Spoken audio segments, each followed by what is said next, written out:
3억이요? 그렇게 많이요? 네, 그리고 이 세금은 증여받은 날로부터 3개월 안에 납부하셔야 해요. 구독과 좋아요는 사랑입니다. 장철수는 아침 일찍 일어나서 베란다에 나가 작은 화분들을 살펴봅니다. 40년간 중학교에서 국어를 가르치던 그는 이제 은퇴한 지 벌써 3년째입니다. 서울 변두리 20평짜리 아파트에서 아내 화자와 함께 소소한 일상을 보내고 있죠. 여보, 아침 드세요. 화자가 부엌에서 부릅니다. 철수는 화분에 물을 주며 대답했습니다. 네, 금방 갈게요. 식탁에 앉아 아침을 먹으며 철수는 오늘도 평온한 일상이 이어질 거라 생각했습니다. 은퇴 후 생활이 조금 답답하긴 했지만 그래도 나름대로 만족스러웠거든요. 서울 아파트와 경기도 외곽에 있는 조상 대물림 땅이 전 재산의 전부였지만 그것만으로도 충분히 감사한 마음으로 살고 있었습니다. 그런데 오늘 저녁 아들 민구가 아내 지숙과 함께 찾아왔습니다. 민구는 작년에 다니던 대기업을 그만두고 창업을 하겠다고 선언한 상태였어요. 철수는 속으로 걱정이 많았지만 겉으로는 담담하게 받아들이려 노력했습니다. 아버지, 어머니, 안녕하세요. 민구가 인사를 합니다. 지숙도 어색하게 고개를 숙였어요. 안녕하세요. 화자는 부엌에서 바쁘게 음식을 준비했습니다. 민구야, 오랜만이네. 지숙이도 많아. 저녁상에는 화자가 공들여 준비한 음식들이 가득했습니다. 김치찌개, 계란말이, 나물 반찬들이 정성스럽게 차려져 있었어요. 하지만 분위기는 어딘가 어색했습니다. 민구는 숟가락질을 하다가 말문을 열었습니다. 아버지, 말씀드릴 게 있어서 왔어요. 철수는 젓가락을 놓고 아들을 바라봤습니다. 무슨 얘기냐? 저 사업 시작하려면 자금이 필요한데요. 민구는 머뭇거리며 말했습니다. 아버지가 가지고 계신 그 땅 말이에요. 철수의 눈썹이 살짝 움찔했습니다. 땅이 왜? 제 명의로 돌려주시면 안 될까요? 담보로 해서 사업 자금도 대출로 좀 받아야 하고. 민구의 목소리가 점점 작아졌습니다. 화자가 남편의 팔을 살짝 건드렸습니다. 철수 당신, 민구 인생 좀 밀어줘야지. 땅도 다 쓸모없이 묵히고 있잖아. 철수는 깊은 한숨을 쉬었습니다. 니놈 명의로 해봤자 뭐가 달라지냐? 아버지, 요즘 세상에 자산 없이는 아무것도 할 수 없어요. 저도 이제 38인데 마지막 기회라고 생각해요. 민구의 목소리에는 간절함이 담겨 있었습니다. 지숙이 조심스럽게 끼어들었습니다. 아버님, 민구가 정말 열심히 준비하고 있거든요. 사업 계획서도 다 만들었고. 철수는 복잡한 심정으로 아들을 바라봤습니다. 교사 생활을 하면서 수많은 아이들을 봐왔지만 정작 자신의 아들은 어떻게 도와줘야 할지 모르겠더군요. 아버지로서 뭔가 해줘야 하는 걸까? 철수는 속으로 자문했습니다. 그 땅은 할아버지 때부터 대물림된 소중한 재산이었습니다. 10억 원 정도의 가치가 있는 땅이었죠. 하지만 실제로는 그냥 묵혀두고 있을 뿐이었어요. 화자가 다시 남편을 설득했습니다. 당신도 알잖아. 요즘 젊은 사람들 얼마나 힘든지. 민구도 나름대로 계획이 있을 거야. 철수는 밥상을 바라보며 깊은 생각에 잠겼습니다. 40년간 성실하게 살아온 교사로서, 아버지로서 무엇이 옳은 선택인지 고민이 되었어요. 민구는 아버지의 표정을 살피며 조심스럽게 말했습니다. 아버지, 제가 꼭 성공해서 나중에 더 큰 걸로 보답할게요. 철수는 마침내 고개를 끄덕였습니다. 생각해보마. 그날 밤 철수는 잠들지 못하고 뒤척였습니다. 옆에서 화자가 조용히 말했어요. 당신 너무 걱정하지 마. 민구도 이제 어른이야. 하지만 철수의 마음속 어딘가에서는 불안한 예감이 스쳐 지나갔습니다.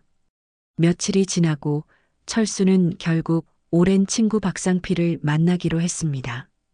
박상필은 은행에서 정년퇴직한 후 부동산 관련 일을 하고 있어서 이런 문제에 대해서는 누구보다 잘 알고 있었거든요. 동네 작은 찻집에서 만난 두 사람은 커피를 마시며 이야기를 나눴습니다. 상필아, 솔직히 말해봐. 아들한테 땅을 넘겨주는 게 맞을까? 철수가 진지하게 물었습니다. 박상필은 커피를 한 모금 마시고 천천히 말했습니다. 철수야, 세금이 문제긴 하지. 증여세가 만만치 않거든. 그래도 요즘 젊은 것들 땅 없인 살기 힘들어. 특히 사업한다면 더욱 그렇고. 세금이 얼마나 나올까? 10억짜리면 대략 3억 가까이 나올 거야. 누진세라서 생각보다 많이 나와. 박상필의 표정이 조금 어두워졌습니다. 철수는 깜짝 놀랐습니다. 3억이나? 그렇지.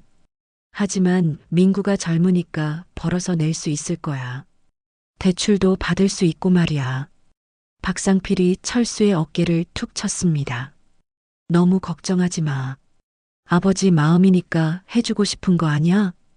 집에 돌아온 철수는 화자와 긴 대화를 나눴습니다.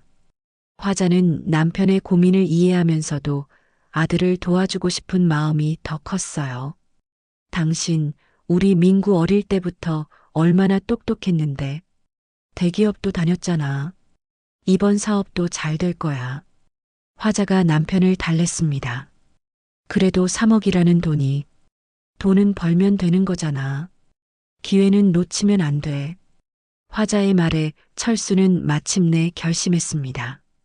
다음 날 철수는 민구에게 전화를 걸었습니다. 민구야, 아버지다.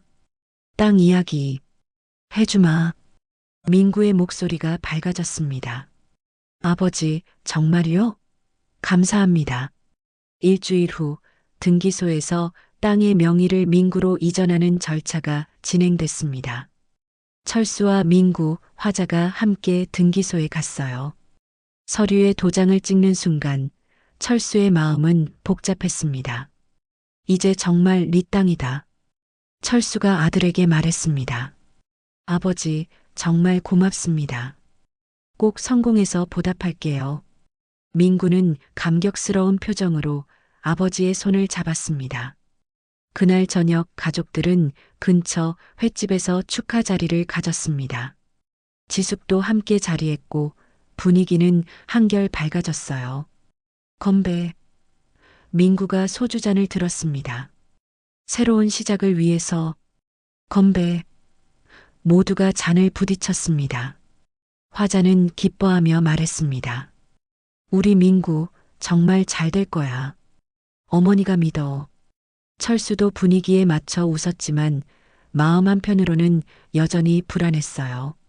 3억이라는 세금이 계속 머릿속을 맴돌았거든요. 며칠 후 민구는 세무사 류원식을 만나러 갔습니다. 류원식은 민구보다 4살 많은 또래로 세무 분야에서는 꽤 이름이 알려진 사람이었어요. 민구 씨, 증여 신고는 하셨죠? 류원식이 물었습니다. 네, 했습니다. 그런데 세금이 생각보다 많이 나올 겁니다. 거의 3억 가까이 될 것 같은데요. 류원식의 표정이 심각해졌습니다. 민구는 당황했습니다. 3억이요? 그렇게 많이요? 네, 그렇습니다. 그리고 이 세금은 증여받은 날로부터 3개월 안에 납부하셔야 해요. 지연되면 가산세가 붙습니다. 가산세가 얼마나 되나요? 연 12%입니다. 만만치 않죠. 지금 납부 안 하면 가산세 붙어서 더 커집니다. 류원식이 경고했습니다. 민구는 잠시 생각에 잠겼습니다. 세무사님, 좀 늦게 내도 괜찮지 않을까요? 지금 사업 준비하느라 자금이 필요해서요. 류원식은 고개를 저었습니다. 그건 정말 위험한 생각입니다. 국세청은 세금 문제만큼은 절대 봐주지 않아요. 하지만 민구는 이미 마음을 정한 듯 했습니다. 아, 나중에 낼게요. 지금 사업부터 시작해야 하니까요. 땅도 있으니까 나중에 팔든지 해서 세금 낼 수 있잖아요. 류원식은 더 이상 말하지 않았습니다. 이미 충분히 경고했으니까요. 그날 밤 민구는 집에 돌아와서 철수에게 세무사와의 상담 내용을 대충 알렸습니다. 아버지, 세금이 좀 나오긴 하는데 사업 궤도에 오르면 금방 해결될 거예요. 철수는 불안한 마음으로 물었습니다. 얼마나 나온다더냐? 그냥 적당히 나와요. 걱정 마세요. 민구는 구체적인 금액을 말하지 않았습니다. 철수는 아들의 말을 믿고 싶었지만 등골이 서늘해지는 느낌을 지울 수 없었어요. 40년간 성실하게 살아온 사람의 직감이 뭔가 잘못되고 있다고 경고하고 있었거든요. 그날 밤 철수는 화자에게 말했습니다. 여보, 우리가 잘한 걸까? 당신 또 그런 소리야? 이미 해준 일인데 뭘 그래. 화자는 남편을 달랬지만 그녀도 속으로는 약간의 불안감을 느끼고 있었어요. 민구는 아버지로부터 받은 땅을 담보로 대출을 받으려고 은행을 찾아다녔습니다. 하지만 현실은 생각보다 녹록지 않았어요. 은행 직원들은 사업 계획서를 보더니 고개를 저었거든요. 민구 씨, 담보 가치는 충분하지만 사업 경험이 부족하세요. 대기업 퇴사 후 바로 창업이라니 좀 위험해 보입니다. 첫 번째 은행에서 거절당했습니다. 두 번째 은행에서도 비슷한 반응이었어요. 요즘 시장 상황이 좋지 않아서요. 특히 개인 창업은 더욱 까다롭게 심사하고 있습니다. 민구는 좌절했지만 포기하지 않았습니다. 인터넷에서 찾은 정보를 바탕으로 여러 가지 사업을 동시에 시도하기로 했어요.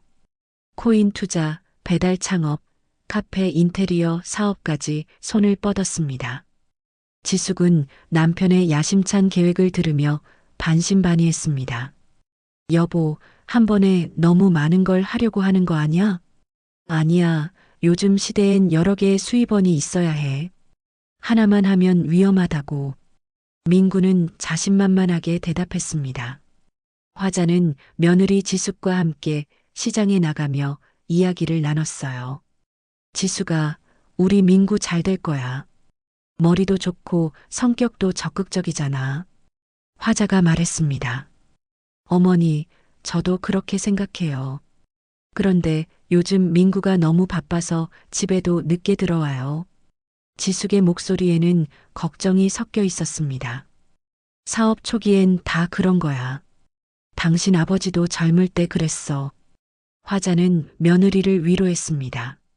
한편 철수는 집에서 신문을 보며 아들의 사업에 대해 생각하고 있었어요. 뉴스에서는 연일 경제 위기와 창업 실패 소식들이 나오고 있었거든요. 요즘 젊은 사람들 창업이 쉽지 않다는데 철수는 혼잣말을 했습니다. 민구의 사업은 생각처럼 순탄하지 않았습니다. 코인 투자에서는 초기에 조금 수익을 봤지만 곧 시장이 급락하면서 손실이 생겼어요. 배달 창업은 경쟁이 너무 치열했고 카페 인테리어 사업은 고객을 찾기가 어려웠습니다. 이상하네, 계획대로 안 돼. 민구는 답답해했습니다. 그러던 어느 날 오후 철수는 집에서 휴식을 취하고 있었습니다. 화자는 마트에 장을 보러 나간 상태였어요.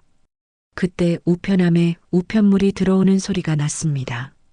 철수는 일어나서 우편함을 확인했습니다. 여러 광고지와 함께 정부 봉투가 하나 들어 있었어요. 발신인을 보니 국세청이었습니다. 국세청에서 뭔 일이지? 철수는 의아해하며 봉투를 뜯었습니다. 봉투 안에는 공식 문서가 들어 있었어요. 제목을 보는 순간 철수의 얼굴이 하얗게 변했습니다. 국세청 납부기한 경과에 따른 압류예고 통보. 문서에는 민구가 증여세 납부를 하지 않아서 연대납세 의무가 있는 증여자인 철수에게 압류 절차가 진행될 예정이라고 적혀 있었습니다. 철수는 손이 떨렸습니다. 이게 뭔 소리야? 연대 납세 의무? 문서를 자세히 읽어보니 증여세를 받은 사람이 납부하지 않으면 증여한 사람도 책임을 져야 한다는 내용이었어요. 그것도 철수의 재산에 압류를 걸 수 있다는 무서운 내용이었습니다. 철수는 급히 민구에게 전화를 걸었습니다. 민구야, 지금 어디냐? 아버지, 왜요? 바쁜데. 당장 집에 와. 중요한 일이야. 철수의 목소리에는 다급함이 묻어 있었습니다. 1시간 후 민구가 집에 도착했습니다. 철수는 국세청 문서를 민구에게 내밀었어요. 이건 뭐냐? 세금 안 낸다더니 왜 우리 집에 압류 통보가 오냐? 철수의 목소리가 높아졌습니다. 민구는 문서를 보더니 당황한 기색을 보였습니다. 아, 이거요? 그거 그냥 형식적인 거예요. 위험용이라고 세무사가 그러던데요. 형식적이라고? 압류 예고가 형식적이라고? 철수는 믿을 수 없다는 표정이었습니다. 아버지, 걱정 마세요. 대출 나오는 대로 다 갚을 거예요. 지금 은행에서 심사 중이거든요. 민구는 아버지를 달래려 했습니다. 하지만 철수는 화가 났습니다. 네가 세금을 안 내면 내가 책임져야 한다는 걸 왜 말 안 했냐? 그런 게 있다는 건 알았는데 실제로는 안 그럴 거라고 생각했어요. 안 그럴 거라고 생각했다고? 철수는 어이가 없었습니다. 그때 화자가 장을 보고 돌아왔습니다. 무슨 일이야? 왜 이렇게 시끄러워? 철수는 아내에게 상황을 설명했습니다. 화자도 문서를 보더니 얼굴이 하얗게 변했어요. 민구야, 이게 정말이야? 화자의 목소리가 떨렸습니다. 어머니, 괜찮아요. 제가 해결할게요. 민구는 여전히 낙관적이었습니다. 하지만 현실은 민구의 생각과 달랐습니다. 은행에서 연락이 왔는데 대출 승인이 거절됐다는 소식이었어요. 민구의 신용 상태가 생각보다 좋지 않았던 거죠. 여러 카드로 현금 서비스를 받고 작은 대출들이 누적되어 있었거든요. 대출이 안 된다고? 민구는 믿을 수 없었습니다. 은행 직원이 설명했습니다. 고객님의 신용 점수가 기준에 미달합니다. 그리고 현재 다른 금융기관에서의 대출 잔액도 상당하시네요. 민구는 이제야 심각성을 깨달았습니다. 집에 돌아와서 부모님께 솔직하게 말했어요. 아버지, 어머니, 죄송합니다. 대출이 안 돼요. 철수는 머리가 하얗게 변하는 것 같았습니다. 그럼 세금은 어떻게 낸다는 거냐? 땅을 팔아야 할 것 같아요. 민구의 목소리가 작아졌습니다. 땅을 팔아? 화자가 깜짝 놀랐습니다. 그날 밤 철수는 잠들지 못했습니다. 대물림 받은 소중한 땅도 잃게 되고 자신의 집까지 위험에 처하게 될 줄 몰랐거든요. 옆에서 화자도 뒤척이고 있었어요. 여보, 우리가 큰 실수한 건 아닐까? 화자가 조용히 물었습니다.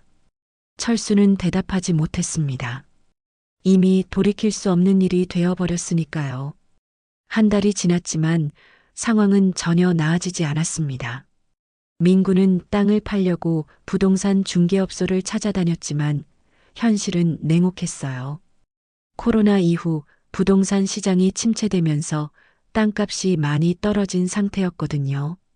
민구 씨, 요즘 땅이 잘 안 팔려요. 그것도 경기 외곽이라서 더욱 그렇고요. 부동산 중개업자가 말했습니다. 그래도 10억 정도는 받을 수 있죠? 민구가 간절하게 물었습니다. 글쎄요, 지금 시세로는 7억 정도? 그것도 빨리 팔려면 더 낮춰야 할 수도 있어요. 민구의 얼굴이 어두워졌습니다. 7억으로는 세금 3억을 내고 나면 사업 자금은커녕 기존 빚도 제대로 갚을 수 없었거든요. 그러던 중 더 큰 문제가 터졌습니다. 국세청에서 두 번째 통지서가 왔는데 이번에는 정말로 압류 집행 예고였어요. 철수는 손이 떨리는 걸 억지로 참으며 민구에게 전화했습니다. 민구야, 또 국세청에서 통지서가 왔다. 아버지, 조금만 더 기다려주세요. 땅 팔면 해결될 거예요. 기다릴 시간이 없다. 다음 주면 우리 집에 압류가 들어온다는데. 하지만 민구는 여전히 현실을 받아들이지 못하고 있었습니다. 코인 투자로 한 번 더 도전해 보겠다며 남은 돈을 또 투자했거든요. 일주일 후 정말로 국세청 직원들이 철수의 집에 찾아왔습니다. 그들은 공식적인 절차에 따라 집안의 재산을 조사하고 압류 딱지를 붙이기 시작했어요. 이 아파트는 국세 체납으로 인해 압류됩니다. 국세청 직원이 차분하게 설명했습니다. 화자는 눈물을 흘리며 말했습니다. 제발 조금만 더 시간을 주세요. 아들이 해결한다고 했어요. 죄송하지만 이미 충분한 시간을 드렸습니다. 법적 절차에 따라 진행할 수밖에 없습니다. 철수는 무력감에 빠졌습니다. 40년간 성실하게 모은 집이 하루아침에 남의 것이 되어버린 거죠. 민구가 급히 달려왔지만 이미 늦었습니다. 아버지, 정말 죄송해요. 제가 어떻게든 해결할게요. 이제 와서 무슨 소용이냐? 철수가 처음으로 아들에게 소리를 질렀습니다. 그날부터 철수와 화자는 집에서 나가야 했습니다. 경매 절차가 시작되면서 더 이상 그 집에 살 수 없게 된 거예요. 민구는 부모님을 자신의 집으로 모시려 했지만 지숙이 강하게 반대했습니다. 여보, 우리도 상황이 어려운데 시부모님까지 어떻게 모셔? 지숙의 목소리에는 짜증이 섞여 있었습니다. 그래도 우리 부모님인데, 부모님이면 미리 생각하셨어야죠. 왜 아무 준비도 없이 땅을 넘겨주신 거예요? 화자는 며느리의 차가운 반응에 상처를 받았습니다. 결국 무릎을 꿇고 지숙에게 부탁했어요. 지숙아, 잠시만이라도 같이 살자. 한 지붕 밑이라도. 지숙은 고개를 돌리며 대답했습니다. 어머니, 저희도 사정 있어요. 시부모님까지 감당 못해요. 그리고 이 모든 게 어머니가 민구를 부추긴 거잖아요. 그 말에 화자는 더 이상 말할 수 없었습니다. 결국 철수와 화자는 임시로 원룸을 얻어야 했습니다.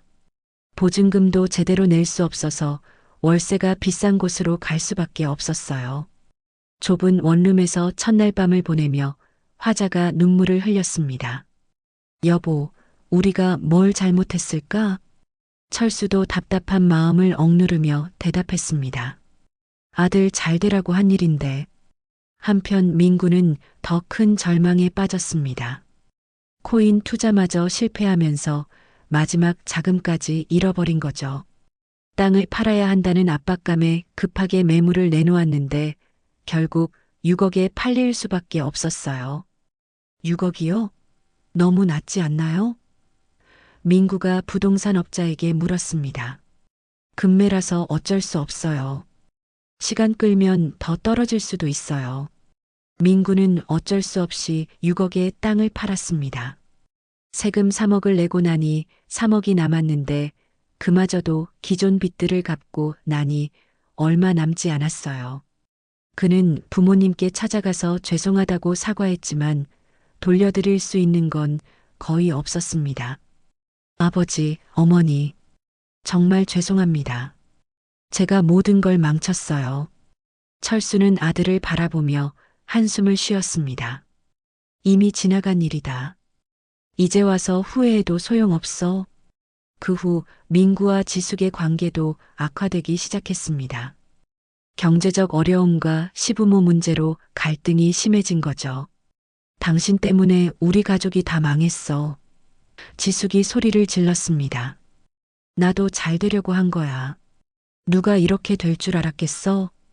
결국 두 사람은 자주 다투게 되었고 집안 분위기는 최악이 되었어요. 철수와 화자는 좁은 원룸에서 생활고에 시달리기 시작했습니다. 은퇴 후 여유롭게 살 계획이었는데 이제는 일자리를 찾아야 하는 상황이 된 거죠. 여보, 우리 나이에 누가 써주겠어? 화자가 걱정스럽게 말했습니다. 그래도 뭐라도 해야지. 이대로 있을 수는 없어. 철수는 마트에서 카트 정리 일을 구했습니다. 하루 종일 서서 일하는 게 힘들었지만 어쩔 수 없었어요. 10억짜리 땅을 아들에게 줬더니 결국 자신들의 집까지 잃게 된 현실이 너무나 참혹했습니다. 겨울이 찾아왔습니다. 좁은 원룸은 추위를 막기에 턱없이 부족했어요. 철수는 마트에서 카트 정리 일을 하며 하루하루를 버티고 있었지만 몸이 점점 말을 듣지 않았습니다. 여보, 괜찮아? 화자가 남편의 기침 소리를 들으며 걱정했습니다. 괜찮아. 그냥 감기인 것 같아. 철수는 대수롭지 않게 말했지만 기침이 계속 나왔어요. 화자도 상황은 마찬가지였습니다. 63세의 나이에 식당에서 설거지 일을 시작했거든요. 하루 종일 찬물에 손을 담그고 있으니 손가락 마디마디가 아팠습니다. 어느 날 새벽 화자가 갑자기 쓰러졌습니다. 추위와 과로에 시달리던 몸이 한계에 다다른 거죠. 여보, 여보. 철수가 다급하게 화자를 흔들었습니다. 구급차를 불러 병원에 갔지만 의료진은 입원이 필요하다고 했어요. 보호자님, 환자분이 심한 과로와 영양실조 상태입니다. 당분간 입원 치료가 필요해요. 의사가 설명했습니다. 철수는 머리가 하얗게 변했습니다. 입원비는 얼마나 나올까요? 검사 비용까지 합하면 일주일에 200만 원 정도 예상됩니다. 철수는 주머니에 있던 돈을 세어봤습니다. 겨우 30만 원이 전부였어요. 선생님, 돈이 없으면 어떻게 해야 하나요? 의사는 곤란한 표정을 지었습니다. 우선 응급처치는 해드리겠지만 지속적인 치료를 위해서는. 철수는 절망적인 마음으로 민구에게 전화를 걸었습니다. 민구야, 어머니가 쓰러졌다. 병원에 있어. 네. 어머니가요? 지금 어느 병원이세요?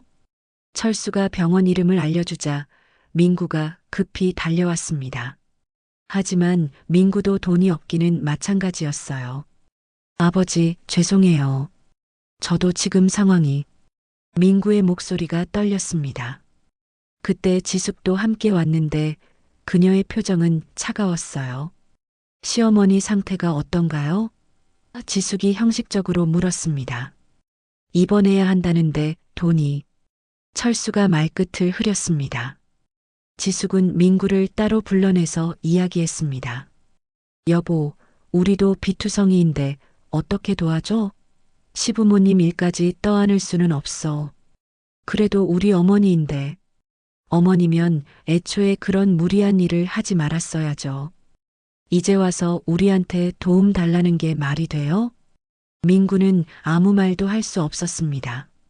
지숙의 말이 틀린 건 아니었거든요. 결국 화자는 며칠간 기본적인 치료만 받고 퇴원하라는 통보를 받았습니다. 병원비를 낼 수 없다는 이유였어요. 환자분 상태가 완전히 회복되지 않았지만 어쩔 수 없습니다. 간호사가 미안해하며 말했습니다. 철수는 화자를 부축해서 원룸으로 돌아왔습니다. 화자는 여전히 몸이 많이 약해진 상태였어요. 여보, 미안해. 내가 이런 짐이 돼서. 화자가 눈물을 흘렸습니다. 무슨 소리야? 우리가 함께 버텨야지. 철수도 눈물을 참으며 아내를 달랬습니다. 그날 밤 철수는 더 이상 버틸 수 없다는 생각이 들었습니다. 결국 민구에게 마지막으로 전화를 걸었어요. 민구야, 아버지다. 네, 아버지. 너한테 준 땅, 지금 얼마냐? 철수의 목소리에는 절망이 묻어 있었습니다. 전화 너머로 침묵이 흘렀습니다. 그리고 민구가 조심스럽게 대답했어요. 아버지, 팔았어요. 뭐라고? 반토막 나서 손해봤어요. 급하게 팔다 보니. 민구의 목소리가 점점 작아졌습니다. 철수는 전화기를 떨어뜨릴 뻔했습니다. 언제 팔았냐? 한 달 전에요. 죄송해요, 아버지. 그럼 돈은? 세금 내고 빚 갚고 나니 거의 안 남았어요. 정말 죄송합니다. 철수는 모든 힘이 빠져나가는 것을 느꼈습니다. 마지막 희망마저 사라진 거죠. 알겠다. 철수는 짧게 말하고 전화를 끊었습니다. 그날 밤 철수는 병원 복도에서 화자를 안고 눈물을 흘렸습니다. 아내는 추위에 떨고 있었고 자신은 아무것도 해줄 수 없었거든요. 이게 내가 살아온 결과냐? 철수가 독백했습니다. 땅 줬더니 집 잃고 아들 잃고 내 사람도 잃게 생겼구나. 화자가 남편의 손을 잡았습니다. 여보, 포기하지 마. 우리 함께 이겨내자. 하지만 현실은 더욱 냉혹했습니다. 며칠 후 민구와 지숙이 이혼 절차를 밟기 시작했다는 소식이 들려왔어요. 아버지, 저희 이혼하기로 했어요. 민구가 전화로 알려왔습니다. 무슨 소리냐? 지숙이가 더 이상 못 참겠다고 해요. 시부모님 일도 그렇고 제가 벌인 일들 때문에. 철수는 더 이상 말할 기력도 없었습니다. 아들의 결혼 생활마저 파탄 난 걸 보니 자신이 모든 걸 망쳤다는 생각이 들었어요. 그 후 며칠 동안 민구에게서 연락이 없었습니다. 철수와 화자는 서로만 의지하며 힘든 시간을 보냈어요. 어느 날 화자가 철수에게 말했습니다. 여보, 우리 민구한테 너무 원망스럽지? 원망스럽긴 하지. 하지만 그래도 내 아들이야. 나도 그래. 미워도 보고 싶어. 철수는 아내의 말에 고개를 끄덕였습니다. 분노와 실망감 속에서도 아들에 대한 사랑은 여전했거든요. 그날 밤 철수는 결심했습니다. 이대로 무너질 수는 없다고. 아내를 위해서라도 다시 일어서야 한다고. 여보, 우리 다시 시작해보자. 늦었지만 포기할 순 없어. 화자가 남편을 바라보며 미소를 지었습니다. 고마워, 여보. 당신이 있어서 다행이야. 하지만 두 사람 모두 앞으로 어떻게 살아가야 할지 막막하기만 했습니다. 봄이 찾아왔지만 철수와 화자의 삶은 여전히 팍팍했습니다. 화자는 병원에서 나온 후 몸이 많이 약해져서 일을 할 수 없는 상태였어요. 철수 혼자서 생계를 책임져야 했습니다. 어느 날 철수는 구청 복지센터를 찾아갔습니다. 더 이상 혼자 힘으로는 버틸 수 없다는 생각이 들었거든요. 어르신, 일자리를 찾고 계세요? 복지센터 직원이 친절하게 물었습니다. 네, 나이가 많긴 하지만 뭐든 하겠습니다. 철수가 간절하게 말했습니다. 공원 청소나 경비 일자리가 있긴 한데 경쟁이 치열해요. 그리고 임금도 많지 않고요. 철수는 실망했지만 포기하지 않았습니다. 그래도 신청해 보겠습니다. 복지센터를 나오는 길에 철수는 근처 공터에서 노숙하고 있는 노인을 발견했습니다. 벽돌을 주워 모아서 작은 집 모양을 만들어 놓고 그 안에서 지내고 있더군요. 철수는 다가가서 말을 걸었습니다. 어르신, 괜찮으세요? 노인이 고개를 들었습니다. 아, 안녕하세요. 그냥 잠시 쉬고 있어요. 여기서 주무시나요? 할 수 없죠. 갈 데가 없어서요. 노인의 목소리에는 체념이 묻어 있었습니다. 철수는 마음이 아팠습니다. 자신도 비슷한 처지였거든요. 혹시 드실 거라도. 철수는 주머니에서 빵 하나를 꺼내서 건넸습니다. 고맙습니다. 정말 고마워요. 노인이 감사하게 받았습니다. 두 사람은 벽돌집 옆에 앉아서 이야기를 나누기 시작했어요. 저도 집 잃고 이렇게 살고 있어요. 철수가 자신의 사연을 털어놨습니다. 그러셨군요. 요즘 그런 분들 많아요. 노인이 고개를 끄덕였습니다. 아들 믿고 준 땅인데 뺏긴 거지. 뭐, 나도 바보지. 철수가 쓸쓸하게 웃었습니다. 노인은 철수를 바라보며 말했습니다. 그래도 가족은 다시 돌아온다. 안 돌아오면 돌아오게 만들어야지. 돌아오게 만든다고요? 네, 먼저 마음을 여는 거죠. 미움만 가지고 있으면 아무것도 해결 안 돼요. 철수는 노인의 말에 깊은 생각에 빠졌습니다. 집으로 돌아온 철수는 화자에게 오늘 있었던 일을 이야기했어요. 여보, 오늘 한 노인분을 만났는데 가족이 돌아오게 만들어야 한다고 하더라고. 어떻게? 먼저 우리가 마음을 열라는 거야. 화자는 남편의 말을 들으며 고개를 끄덕였습니다. 맞는 말이야. 우리가 원망만 하고 있으면 안 되겠어. 그날 밤 철수는 결심했습니다. 민구에게 영상편지를 만들어 보내기로 한 거죠. 다음 날 철수는 스마트폰을 들고 영상을 촬영하기 시작했습니다. 처음에는 어색했지만 점점 진심을 담아 말했어요. 민구야, 아버지다. 철수가 카메라를 향해 말했습니다. 많이 미웠다. 많이 후회했다. 철수의 목소리가 떨렸습니다. 아버지가 니한테 땅 준 건 잘 되라고 한 거였어. 그런데 결과가 이렇게 됐네. 잠시 말을 멈춘 철수는 눈물을 닦고 다시 말했습니다. 하지만 민구야, 그래도 내가 내 아들이다. 아버지는 여전히 널 사랑해. 철수는 주변을 둘러보며 말했습니다.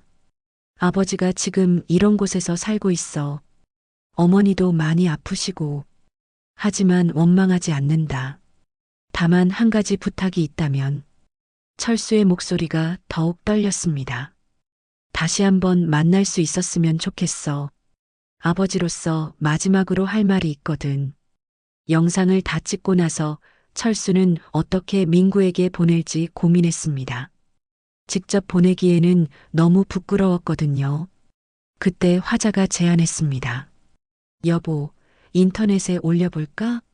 요즘 젊은 사람들 그런 거 많이 본다던데. 인터넷에? 네, 누군가 도움을 줄 수도 있잖아. 그리고 민구도 우연히 볼 수 있을 거고. 철수는 망설였지만 결국 동의했습니다. 화자가 근처 PC방에 가서 영상을 온라인 커뮤니티에 올렸어요. 제목은 아들에게 보내는 아버지의 마지막 편지였습니다. 처음에는 반응이 없었지만 며칠 후부터 조회수가 올라가기 시작했어요. 사람들이 철수의 진솔한 이야기에 감동받기 시작한 거죠. 정말 눈물 나네요. 저도 부모님께 잘해야겠어요. 아버지 마음이 느껴져요. 댓글들이 하나둘씩 달리기 시작했습니다. 어떤 사람은 후원금을 보내겠다고 했고, 어떤 사람은 일자리를 소개해주겠다고 했어요. 철수는 사람들의 따뜻한 마음에 감동받았습니다. 여보, 세상에 좋은 사람들이 이렇게 많구나. 그러게요. 우리가 절망만 하고 있을 때가 아니었어. 하지만 철수가 정말 바라는 건 민구의 반응이었습니다. 아들이 이 영상을 보고 연락을 줄지 궁금했거든요. 영상이 올라간 지 일주일이 지났지만 민구에게서는 아무 연락이 없었습니다. 철수는 실망했지만 포기하지 않았어요. 민구가 못 봤을 수도 있어. 조금 더 기다려보자. 화자가 남편을 위로했습니다. 그러던 어느 날 철수는 다시 그 벽돌집 노인을 찾아갔습니다. 어르신, 안녕하세요. 아, 그때 그분이시네요. 어떻게 지내세요? 아들한테 영상 편지를 만들어서 보냈어요. 그래요? 잘하셨네요. 아직 연락은 없지만 그래도 마음이 좀 편해졌어요. 노인이 미소를 지었습니다. 그거면 됐어요. 마음을 열었으니까 언젠가는 통할 거예요. 철수는 노인의 말에 희망을 가졌습니다.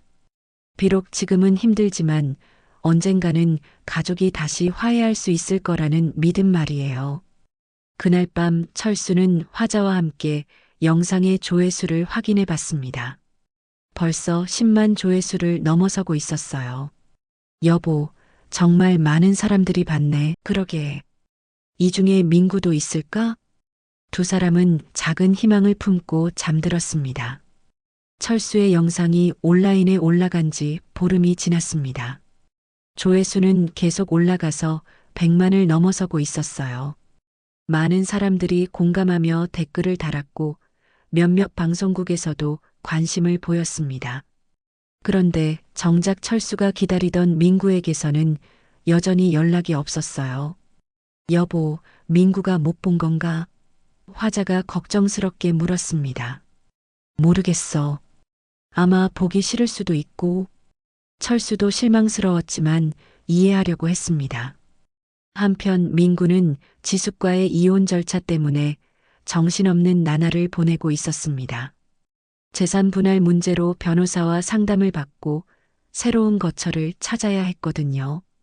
민구 씨, 혼인 기간 중 생긴 부채도 공동 책임이라서 복잡해요. 변호사가 설명했습니다. 그럼 저 혼자 다 책임져야 한다는 건가요? 대부분은 그렇게 될 것 같습니다. 민구는 절망적이었습니다. 결혼도 실패하고 사업도 실패하고 부모님까지 실망시켰으니까요. 그러던 어느 날 오후 민구는 카페에서 친구를 만나고 있었습니다. 친구가 스마트폰을 보며 말했어요. 야, 이거 봐. 요즘 화제인 영상이야. 뭔데? 아버지가 아들한테 보내는 영상 편지래. 진짜 눈물 나더라. 친구가 영상을 틀어주는 순간 민구는 깜짝 놀랐습니다. 화면에 자신의 아버지가 나타난 거죠. 민구야, 아버지다. 민구는 숨이 막혔습니다. 아버지의 모습이 너무 초라해 보였거든요. 수척한 얼굴, 누렇게 변한 피부, 그리고 낡은 옷차림. 많이 미웠다. 많이 후회했다. 하지만 그래도 내가 내 아들이다. 민구의 눈에서 눈물이 흘러내렸습니다. 친구는 민구의 반응을 보고 놀랐어요. 야, 왜 그래? 설마 이분이 내 아버지야. 민구가 떨리는 목소리로 말했습니다. 친구는 당황했습니다. 진짜? 그럼 넌 왜 여태까지? 민구는 더 이상 영상을 볼 수 없었습니다. 카페를 뛰쳐나가서 한참을 울었어요. 내가 뭘 한 거야? 아버지를 이렇게 만들어 놓고. 그날 밤 민구는 잠들지 못했습니다. 아버지의 영상이 계속 머릿속에 맴돌았거든요. 특히 그래도 내가 내 아들이다라는 말이 가슴을 파고들었어요. 다음날 민구는 용기를 내서 부모님을 찾아가기로 했습니다. 하지만 예전 집 주소로 가보니 다른 사람이 살고 있었어요. 저기, 여기 살던 장철수 씨 가족 어디 갔는지 아세요? 민구가 관리사무소에 물어봤습니다. 아, 그분들요? 몇 달 전에 이사 가셨어요. 어디 갔는지는 모르겠고. 민구는 막막했습니다. 부모님이 어디 사는지도 모르는 자신이 한심했어요. 그때 영상에서 본 배경을 떠올렸습니다. 어딘가 허름한 곳 같았는데 민구는 근처 원룸촌을 뒤지기 시작했어요. 오후가 되어서야 민구는 철수를 발견했습니다. 아버지는 골목에서 폐지를 줍고 있었어요. 민구는 멀리서 그 모습을 보며 눈물이 났습니다. 평생 교사로 존경받던 아버지가 폐지를 줍고 있다니. 아버지. 민구가 조심스럽게 불렀습니다. 철수는 고개를 돌렸습니다. 아들의 모습을 보는 순간 깜짝 놀랐어요. 민구야? 네, 아버지. 영상 봤어요. 민구의 목소리가 떨렸습니다. 철수는 손에 들고 있던 폐지를 내려놓았습니다. 그랬구나. 아버지. 정말 미안해요. 정말 미안해요. 민구가 아버지 앞에 무릎을 꿇었습니다. 일어나라. 길에서 왜 그래? 철수가 아들을 일으켜 세웠습니다. 아버지, 제가 모든 걸 망쳤어요. 집도 잃게 하고 어머니도 아프게 하고. 철수는 아들을 바라보며 복잡한 마음이었습니다. 미움도 있었지만 그래도 자식에 대한 사랑이 더 컸어요. 너한테 준 건 땅이 아니라 내 믿음이었다. 철수가 천천히 말했습니다. 그걸 지켜줘야 했어. 아버지. 하지만 이미 지나간 일이다. 이제 와서 후회해도 소용없고 두 사람은 원룸으로 올라갔습니다. 화자는 아들을 보자 놀라면서도 기뻤어요. 민구야, 어떻게 왔어? 어머니, 죄송해요. 정말 죄송해요. 민구가 어머니를 껴안았습니다. 화자도 눈물을 흘렸습니다. 괜찮아, 괜찮아. 와줘서 고마워. 그날 저녁 세 사람은 오랜만에 함께 식사를 했습니다. 라면과 김치가 전부였지만 가족이 함께 한다는 것만으로도 따뜻했어요. 아버지, 어머니, 저 지숙이랑 이혼하기로 했어요. 민구가 조심스럽게 말했습니다. 그랬구나. 철수는 별다른 반응을 보이지 않았습니다.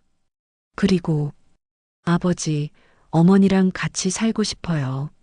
제가 작은 전셋집이라도 구해서. 화자가 눈물을 흘렸습니다. 민구야, 정말이야? 네, 어머니. 이제라도 제대로 된 아들 노릇하고 싶어요. 철수는 아들을 바라보며 말했습니다. 민구야, 다시 시작하는 거다. 이번엔 함께 해보자. 네, 아버지.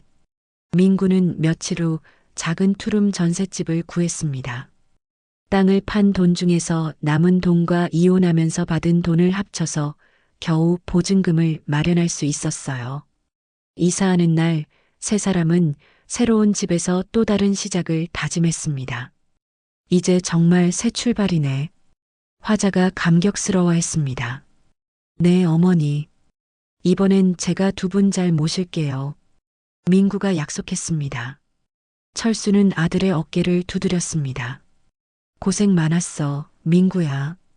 그날 밤 철수는 오랜만에 편안한 잠을 잤습니다. 가족이 다시 함께할 수 있게 된 것만으로도 감사했거든요. 봄이 지나고 여름이 찾아왔습니다. 철수와 화자, 민구는 작은 투룸에서 함께 새로운 생활을 시작했어요. 처음에는 서로 조심스러웠지만 시간이 지나면서 점점 자연스러워졌습니다. 민구는 취업을 위해 이력서를 넣고 다녔지만 쉽지 않았어요. 나이도 나이지만 공백기가 길어서 면접에서 자꾸 떨어졌거든요. 아버지, 일자리 구하는 게 이렇게 어려운 줄 몰랐어요. 민구가 한숨을 쉬었습니다. 괜찮다. 천천히 해보자. 철수가 아들을 격려했습니다. 그러던 어느 날 철수가 제안했습니다. 민구야, 우리 작은 가게라도 해볼까? 가게요? 김밥집 같은 거 말이야.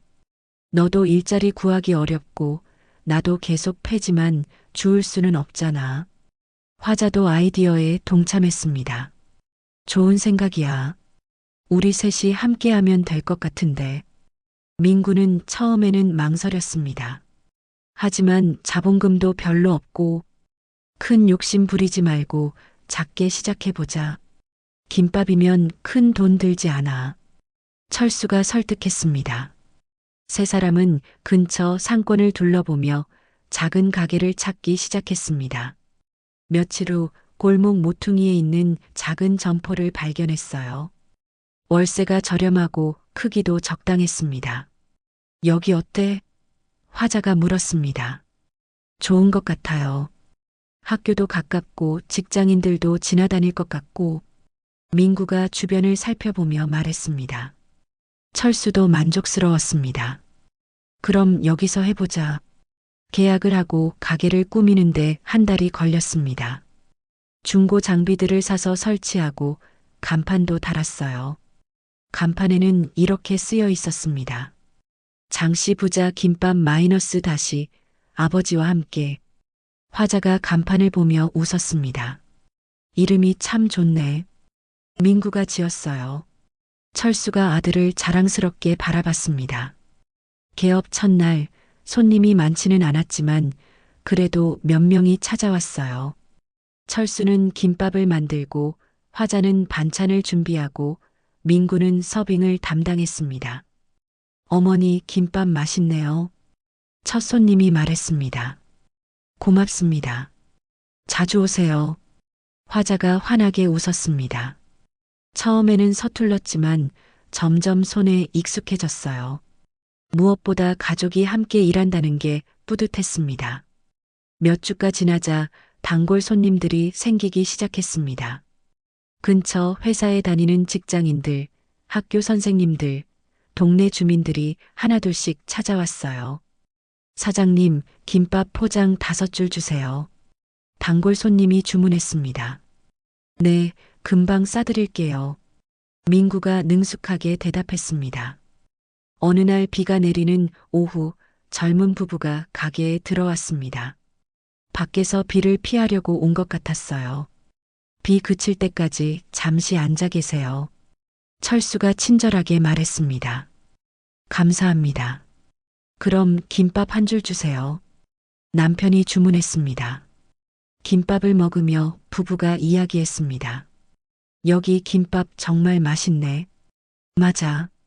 정성이 느껴져. 그때 아내가 호기심 어린 표정으로 물었습니다.